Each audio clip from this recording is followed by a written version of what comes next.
Welcome to Shitty Business Podcast, where we dive into the darkest corners of human nature, unraveling some of the most chilling and mysterious true crime cases. Before we begin today's episode, we wanted to give a quick trigger warning.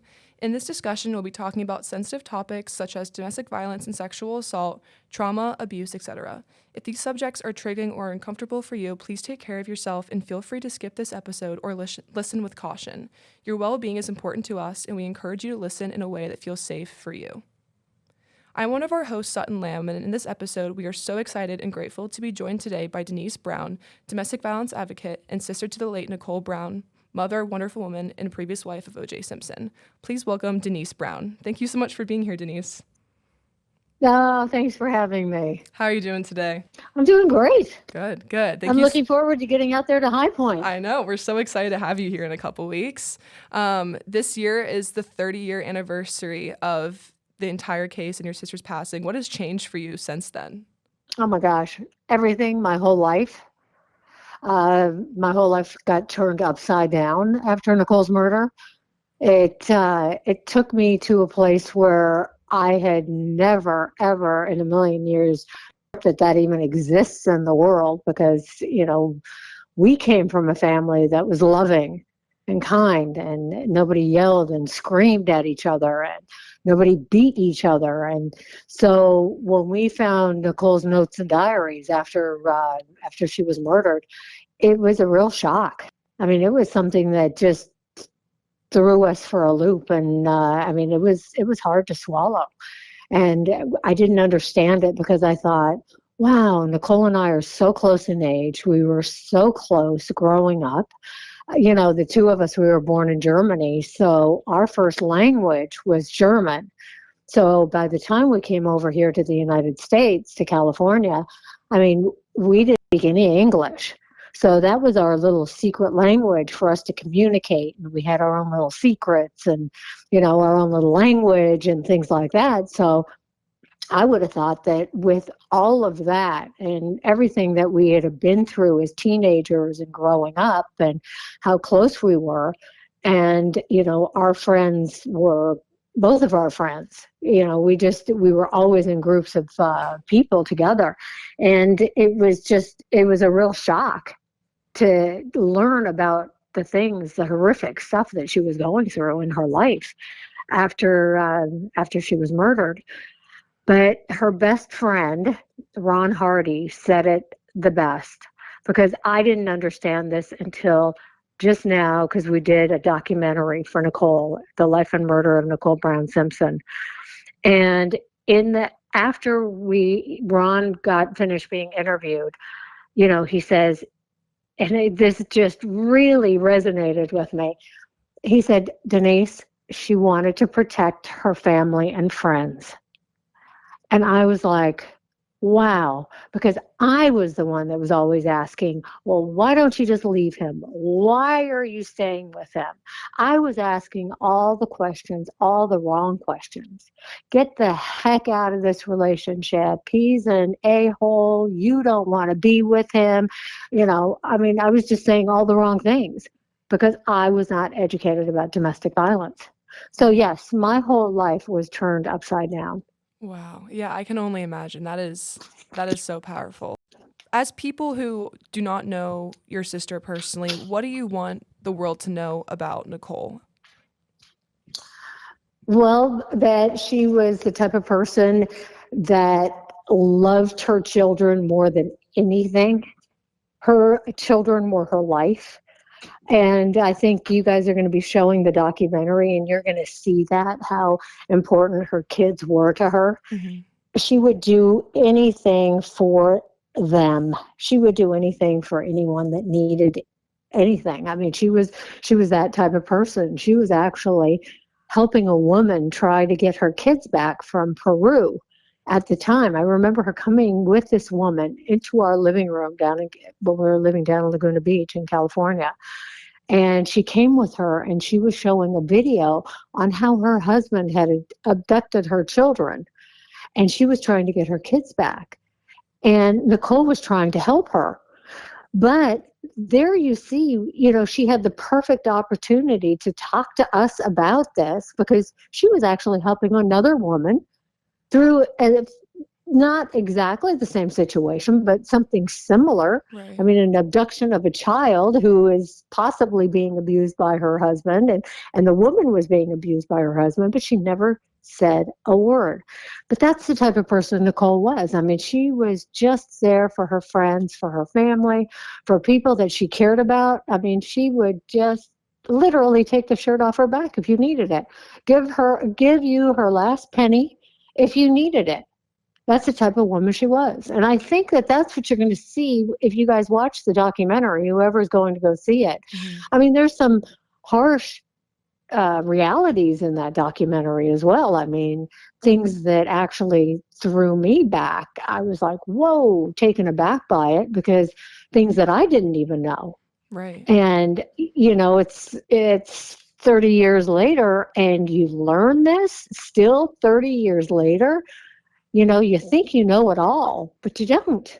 Yeah. You never know it all when it comes to domestic violence. Wow. Yeah, I think everyone's looking forward just to see a whole new perspective. And I think people can learn so much from listening to people's stories and seeing signs. And I think it can be a really eye-opening thing for girls who are in relationships or whoever is in a relationship, and they see these signs, and it may be a moment for them Right. to take a step back and realize that they're that person in that relationship and something needs to change. So I know we're all really looking forward to that. Absolutely. Yeah. Yeah. No. There's one thing that I always talk about, and that is power and control. The power and control wheel. And it really, if you look at it, it explains it so perfectly. It's about one human being needing to control another human being. That is the that is domestic violence. Somebody that needs to control somebody else.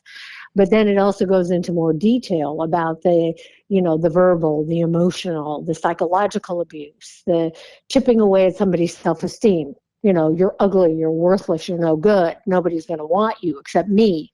And then it escalates into the physical violence, which is, the hitting, the kicking, the punching, throwing up against walls.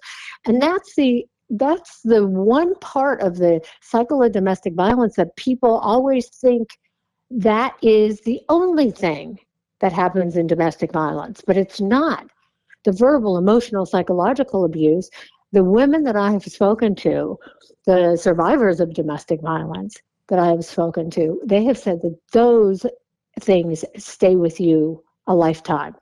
The bruises go away. Right. And then that goes into the honeymoon phase, which is the, oh, baby, I'm so sorry, the gifts, the flowers, the excuses. And, the I'm sorries, and, it's never going to happen again. Well, you believe that. You want to believe that. Victims of domestic violence want to believe, because there's always that hope in the relationship, because they do love this person that they're with, that it's never going to happen again. Right. But unfortunately, if you are in a domestic violence situation, it will happen again. And oftentimes it will get worse. Right. Wow. So when it comes to, yeah, I know you've been doing a lot of press. You're coming to our campus next in a couple weeks. How important is it for you to be on those different sources, come to those different campuses, and advocate for domestic violence? What stands out to you the most about those experiences? Wow, I think it's talking to individuals after I'm done speaking, because what happens then oftentimes is that people will come up to me and they'll share their story with me. Mm-hmm. Because oftentimes, like, if there's a Q&A, or if there's time to talk to people afterwards, they don't want to talk with a whole group of people, because there's a lot of shame involved when it comes to domestic violence. People don't want other people to know. But I think what I really like is when somebody comes up to me and says, I'm in a relationship like that, and what can I do? Mm-hmm. And hopefully help them with the talk, or help them afterwards, or guide them to somebody within your organization, or someone on campus, a counselor, somebody that deals with domestic violence, so that we can get them help. And I think that really, that's something that I think makes me feel like, gosh, I've maybe saved a life. I've Right. accomplished what I set out to do, and that's educate one person, have somebody talk about domestic violence, and and come forward and actually get help and get out of the situation.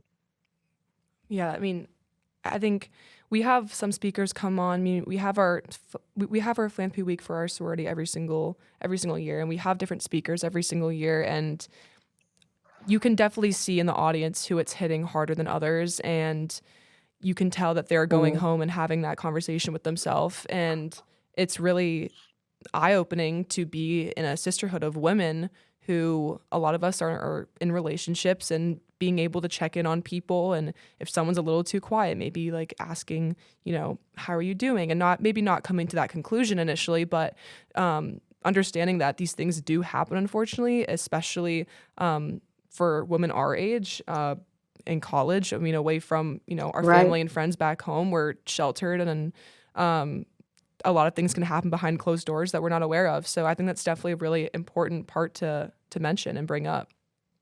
Absolutely. So now going back to the case a little bit, this case obviously involved the media heavily. It was televised insanely, and part of that was obviously because O.J. Simpson was such a huge public figure and well-known individual. How did the media being that involved in the case affect you and your family, and just this case in general? Um, Honestly, it was a nightmare. Yeah. The media was a nightmare. I have a love-hate relationship with them. Hmm. And I love them when they talk about domestic violence and they bring it to the forefront and they want to help educate their communities on it. That's when I like the media. I don't like the media when they're in your face like they were in ours. They had beams, no, but not beams, those booms Hmm. facing our house. Thank God we lived behind a gated community because they couldn't get in. But they had the booms. They had as soon as we got out of the gate, they had helicopters coming over our community. I mean, it was a nightmare. It really was. And I remember driving up to the funeral because we went, did the mass, we did the church up in Los Angeles because a lot of her friends were up in LA. And, um, and on the way up there, I can still remember driving in the car and there were cameras, there was media, and the cars were going over the medium, going over, no, not over the medium, but there's like the fast track, Hmm. where you can go with more than one person or two Yeah. people. And okay, these guys were literally coming into that lane. So the cars that we had, I think there was about 10 of them. We took 2 lanes. We took up 2 lanes because these cameras, these guys that were driving, they had their cameras out the window trying to get video footage of us Oh my in God. these cars. Wow. It was awful. It was absolutely awful. But we had a wonderful community. I Hmm. mean, aside from the horrific side of it, which was really bad, but we had a really great community where we lived because what they did is they turned all the tabloids around for the kids, so that we could go to grocery shopping. We could go to Target with the kids. We could go to toy stores with the kids. We could go do things. And that was like a godsend. So our community was really, really helpful in that respect because Yeah. there was some ugly stuff that was being written and we didn't want the kids to see it. Yeah. And our house was turned into, we turned all the televisions that were out, except my father's in the back in his bedroom. We put them all on VCRs. You guys don't even know what that is, probably. But we put them all on VCRs, so that the kids could play tapes. Oh my gosh. Yeah. Wow. Yeah, we had the tapes, and so we would all, if they wanted to watch TV, it was always, like a little movie or something like that. I mean, we were always renting movies. We had Blockbuster Video back in the day. Oh my gosh. So I don't know. This Wow. goes way back. This goes 30 years. I mean, that's a long Yeah. time, Oh my goodness. you Yeah. know. I mean, It, I see how the media affects cases these days. And obviously we have a whole new wave of social media that wasn't quite there 30 years ago, but television was way more heavily used then, and people were watching that just how often is Right. we're on TikTok and Instagram and stuff like that, and That did especially not exist back then. oh no, yeah. But I think like Thank God. oh my gosh, Thank God it didn't, I because can't it even would have been a imagine. nightmare. I Yeah, can't you even know what they did? I remember being at the cemetery. My whole family was at the cemetery. There was a couple that came, and they were like right in front of us. Do you remember the day planners? Yes. Do you remember those things? Yeah. Okay, well, day planners. Okay, this one particular couple was right in front of Nicole's grave, and all of a sudden I see a click, and I'm like, oh my God, he's got a camera. Well, I turned into a lunatic. Yeah. I jumped up. I grabbed that day planner out of his hand, and I started ripping it. And my father went up to the guy. He goes, please tell her not to break my camera. Tell her not to break my camera. I was a lunatic. I was really, really crazy at that time. And then the lady who was there, after I said, okay, I'm not going to break your camera. I said, but you're going to take all that film out of this thing, your little day planner here. And I said, you're going to destroy it. And I just pulled all the tape out, everything. All the film was pulled out of the camera. Then there was the woman, and she started running to the bathroom. Well, I chased her down. I mean, I have never been so like a mama lion or a mama bear in my life. It's like you just invaded the wrong family. Yeah. Because, you sit there and you get to this point where, somebody's got to do something. Right. And, I was just in that role of protecting my family, be it my mother, be it my father, be it my sisters, and the kids especially.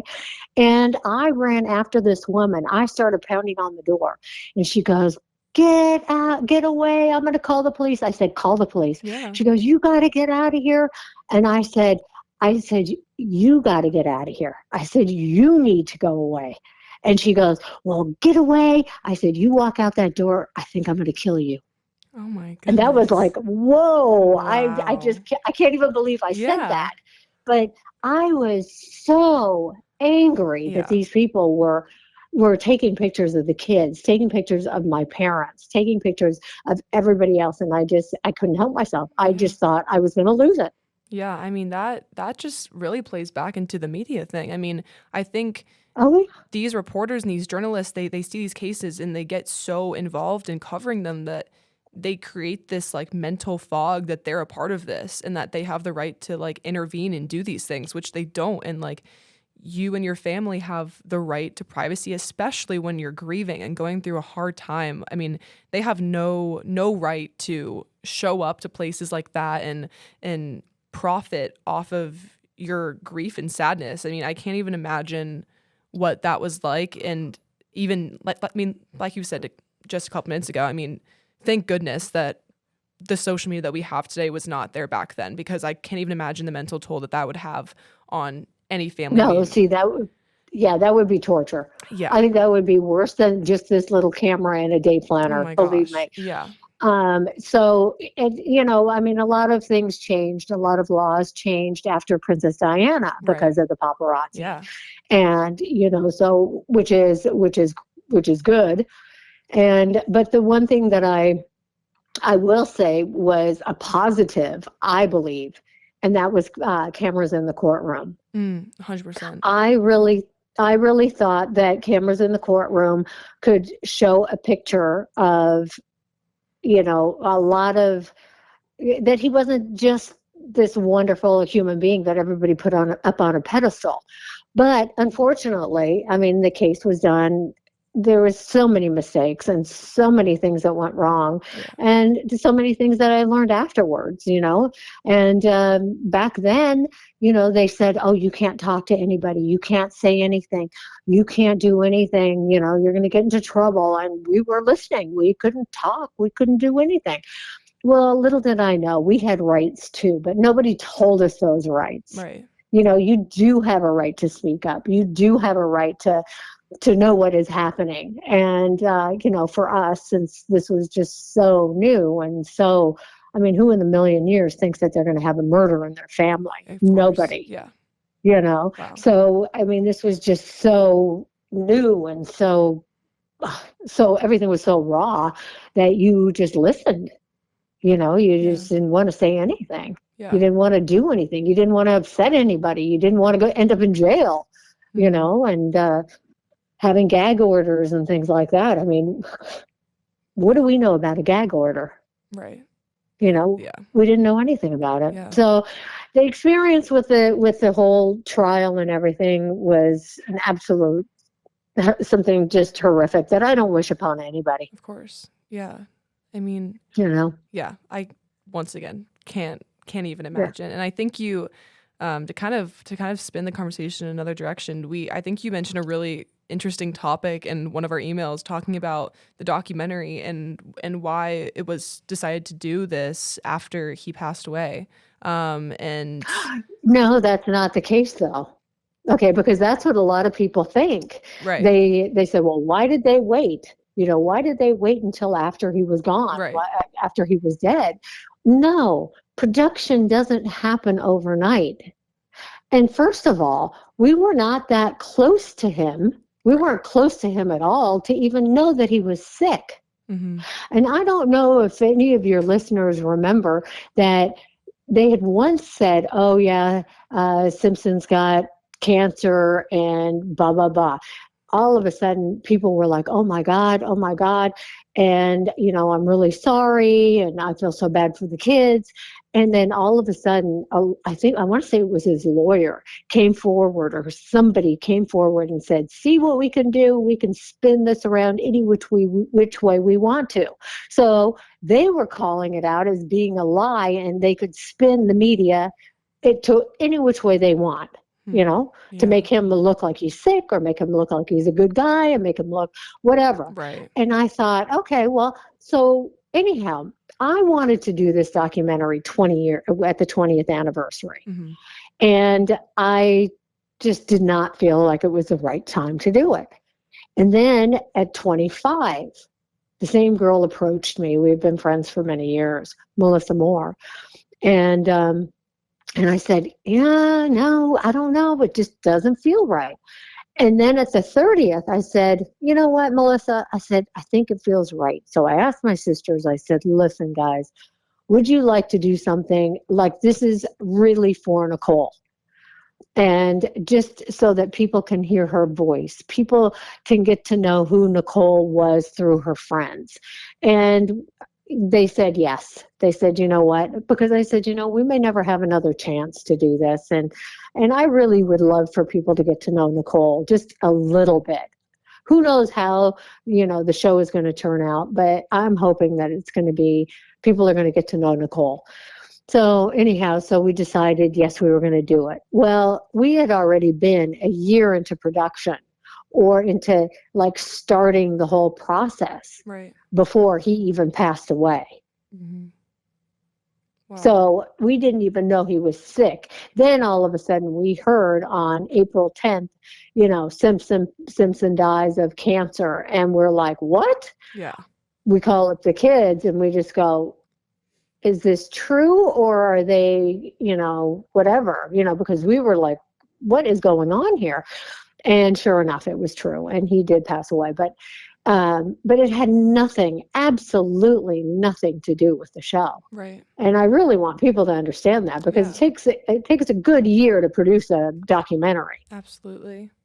I think it's great that this documentary is happening because I think a lot of the time, especially with these massive streaming services, a lot of time they're highlighting the wrong side of things, and that side gets highlighted a little too much, and we don't hear enough from the families and honestly the truth.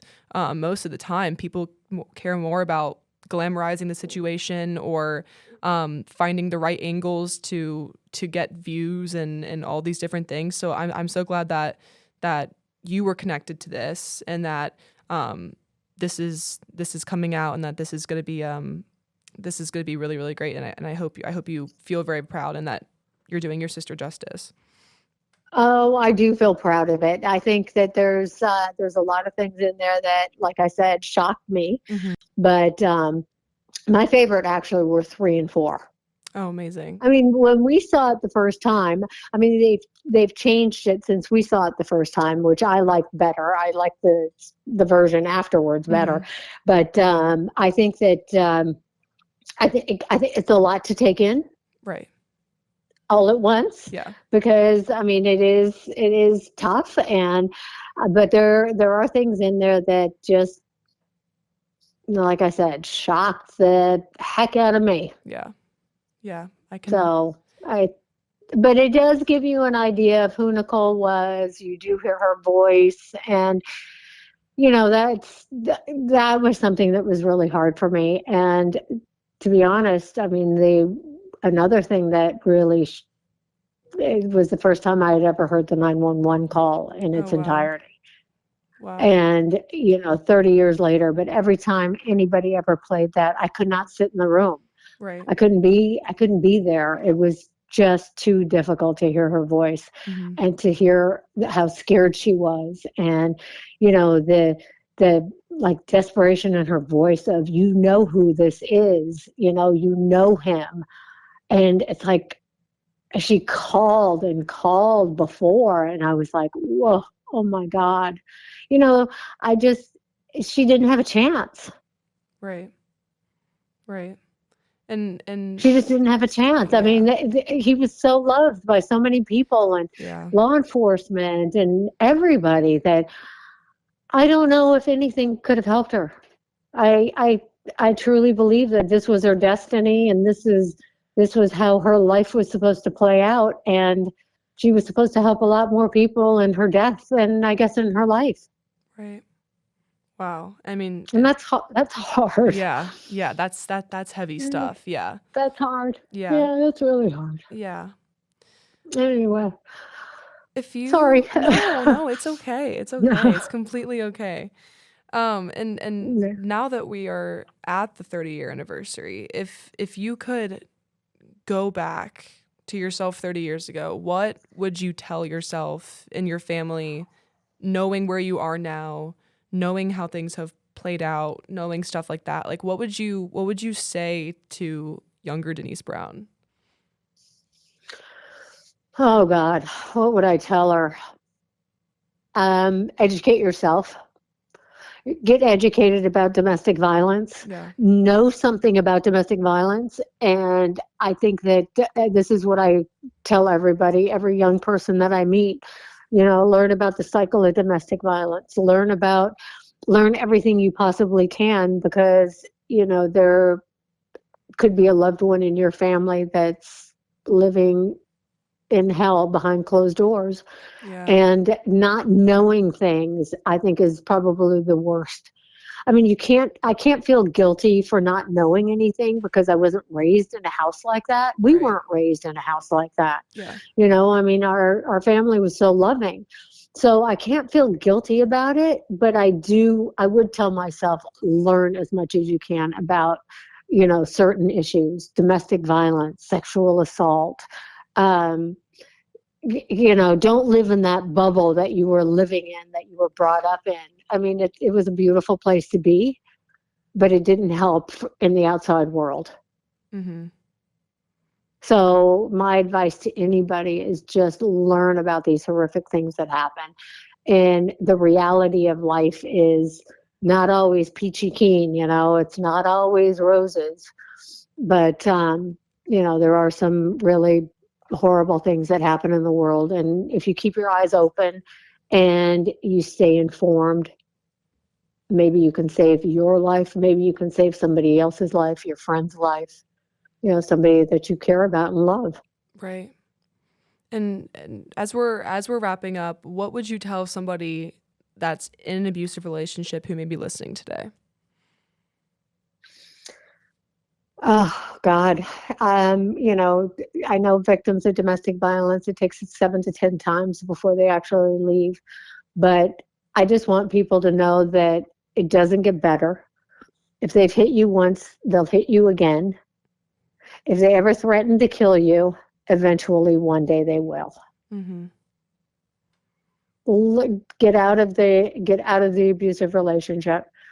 I mean, just little things. Learn about verbal abuse. Learn about Just the put downs. You're stupid. You're ugly. Why are you wearing that colored lipstick? Why is your skirt so short? Why are you talking to that guy over there? Mm-hmm. Even if he is a mutual friend. When things like that start popping up in a relationship, that's a red flag. Right. Wake up. Yeah. Get out of that relationship because it's not healthy. Somebody who loves you, wants to be your equal, wants to be your partner, wants to be somebody who you can be proud of. They don't want to be you don't want to have a controlling person in your life. Somebody that's going to tell you who you can be friends with, who you can talk to, try to isolate you from your family. You don't want somebody like that in your life. Right. Wow. It's not healthy. Exactly. Wow. Thank you so much for that. I really, really appreciate hearing that. I think that everything you said today is going to be so helpful to, if not one, more people that are listening. And thank you so much, Denise, for your insights, advice, and courage today. And thank you to our listeners. I hope you all enjoyed our conversation and found it very insightful. If you enjoyed this episode, make sure to subscribe, share it with a friend, and leave us a review. Your feedback helps us grow and bring you even more amazing content. And as always, feel free to connect with us on Instagram, Facebook, and LinkedIn, which is at Shitty Business Pod. We love to hear your thoughts, questions, and ideas for future episodes.